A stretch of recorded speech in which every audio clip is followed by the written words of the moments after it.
Boards oftentimes know where the landmines are. They know where the problem areas are. They know where the weaknesses are. And I think a good president ought, if he or she can't figure that out on their own, ought to have a very frank and useful exchange with the president and the board about areas that need immediate attention, areas that need perhaps maybe intermediate attention, and goals or expectations that are longer term. This gives the president and the board something to work together on, but it means the president has to view his or her role as one of working collaboratively with the board. That's not always the case. I mean, I think sometimes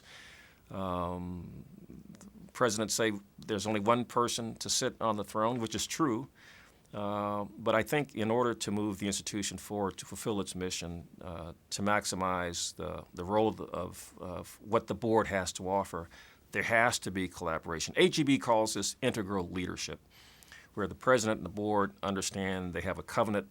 These are areas that we can work together on, and we recognize that there are other stakeholders besides ourselves, faculty, staff, students, alumni, as well as people in the community who have a vested interest in the success of the institution.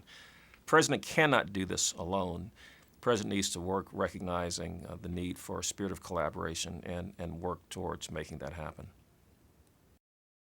The kinds of things that the president would consult with the board about really are fairly individual to the institution. And again, the history, the culture. I mean, some boards, board chair, for example,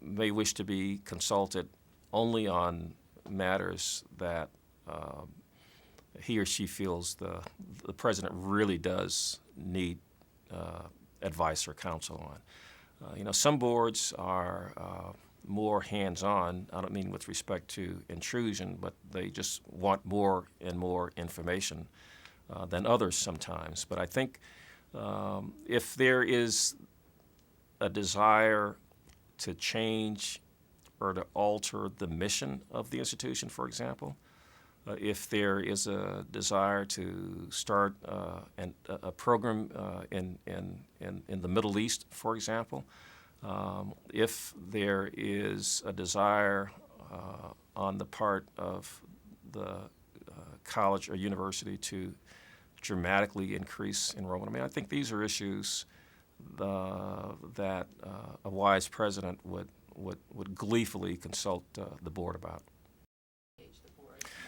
Well, I think typically that understanding is arrived at pretty quickly by the president and the board chair.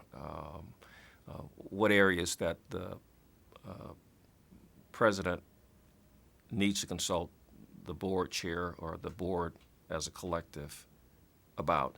A president who is starting out for the first time, who's not experienced, who's accepted the presidency at an institution with some huge challenges, probably wants to consult the board on a fairly regular basis.